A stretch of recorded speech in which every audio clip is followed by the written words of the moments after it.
rang ka ton chang hian in e hayang thangin sui lung aleng swal chine ka chandam tu ngai reng reng hian in ka chap le chi isak bin moi thin lai kham tu cây mi xua ta ni pek ngay chu mu si chom re thei na kara pon ka shil ze mai na nge nang ngai fangin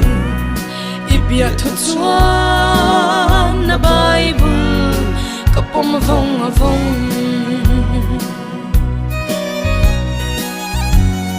chuan chul vanga ramdai ka fan ni chal ro mai bo thing te chol li liai no yan e le thang sai thiam le sir valung roal song nen ilena zion ko pui ngain kan kur sai isak bin moi thin lai kham tu cây mi sual ta ni pek ngay chu mu si chom re thei na kara pon ka shil zel mai na nge nang ngai wangin ibia thu chuan na bible ka pom vong vong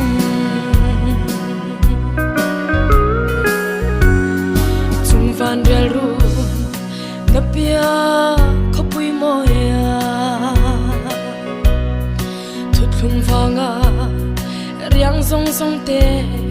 kan len hun chua beram no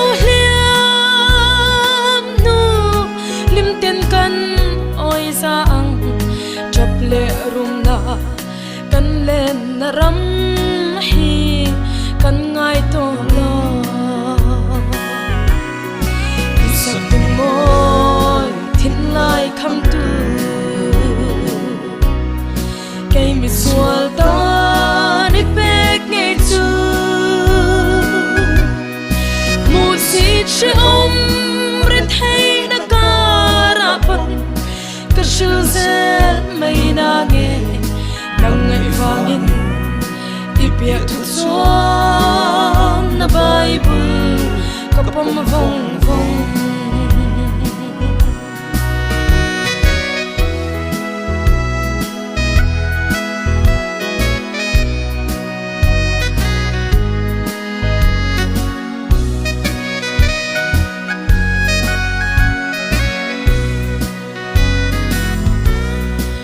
chu vanga ramdai ka fan ni chal ro mai bo thing te chol li liai no yan e le thang sai thiam le sir valung roal song nen ilena zion ko pui ngain kan kur sai isak bin moi thin lai kham tu cây mi sual ta ni pek ngay chu mu si chom re thei na kara pon ka shil zel mai na nge nang ngai wangin ibia thu chuan na bible ka pom vong vong